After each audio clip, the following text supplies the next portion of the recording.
Yun, basta ka mga friends, good riding, carrying on. Pa kanan na tayo ng C6 o Laguna Lake Highway. Medyo traffic. Inuuna na itong yung galing DOST.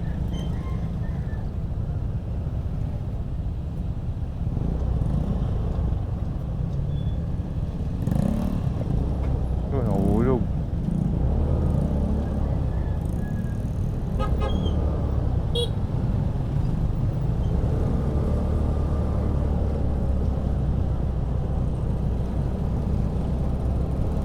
Yan, Laguna Lake Highway na tayo mga kamoto friends.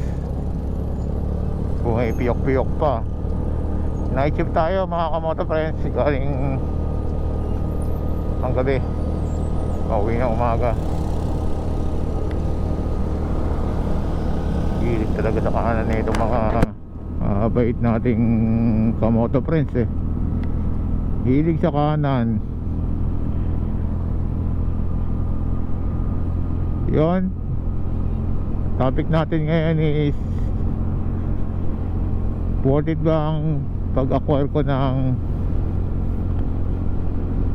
Gopro Hero6 Black at ng GoPro 3.5mm microphone adapter this 2020 and 2021 kasi 2020 na-acquire ko yung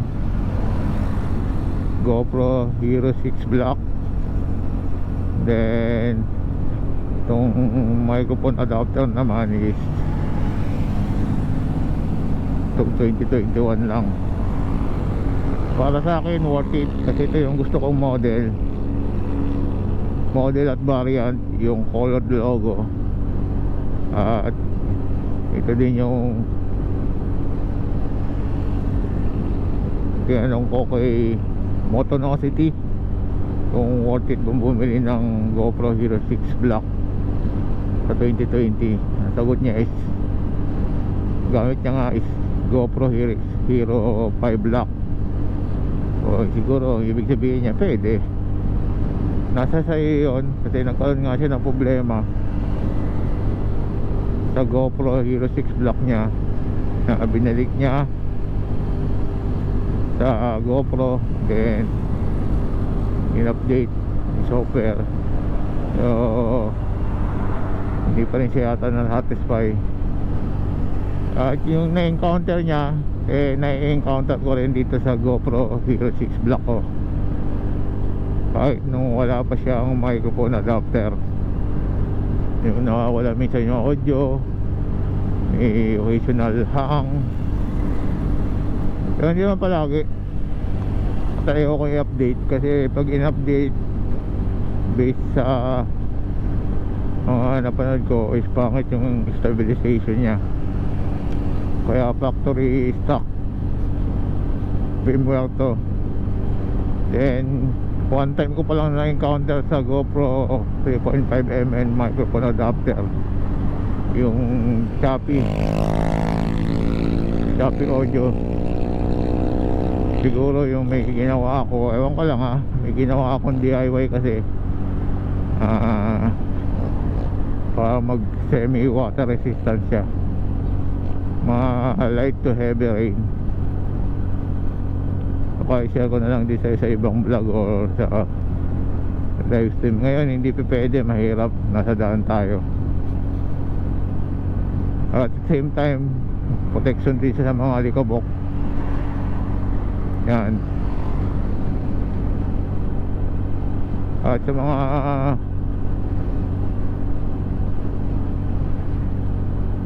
sisimula pa lang dyan, tuloy lang tayo. Kahit anong gamit yung camera, cellphone, ano ba yan, pagpatuloy ninyo. Basta masaya kayo,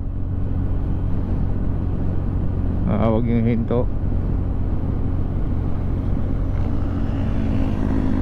At kayo mawalan na ang pag-asa. Ang purpose niya is kumita sa YouTube. Mahirapan kayo kasi frustrate lang kayo. Kaya kung ano yung gusto nyo gawin,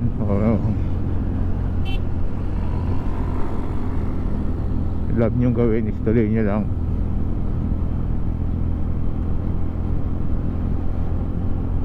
Saka memories din naman yan eh. Hindi naman para sa ibang tao yan, para sa inyo rin yan, sa pamilya mo. Memories, di ba? Kaya salute ako doon sa mga hindi pa nagpe-face reveal na motovlogger. Salute. Pero si Motophil nag-ano na, face reveal na. Yung Motophil, yan yung pinakahuling sikat na motovlogger na nag-face reveal. Tagal din yan. Tagal din nakatago ang muka. At malaki pang iba na local motovlogger na nag-face reveal na. Siguro hanggang dito na mga kamoto friends.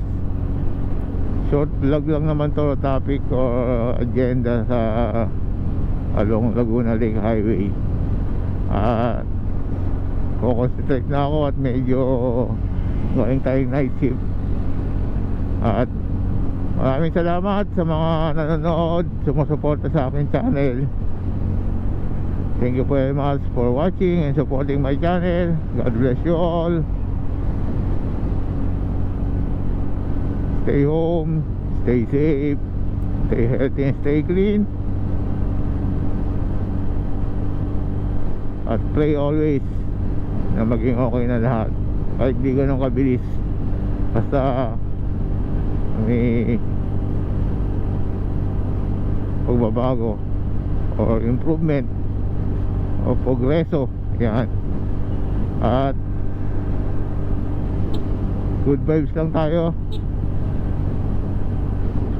Tumuloy pa rin kuya, bumusina na ako. At chill lang tayo mga kamoto friends. Subscribe, like, share, and comment. Sakaling may suggestion kayo, katanungan, ay natin gawin yan o sagutin. And magbaon ng mahabang pasensya at malawak na pangunawa sa pangakabiyahe ng ating buhay. Ride and drive responsibly. The scooter rider here, signing off, and peace out, and see you on my next video upload.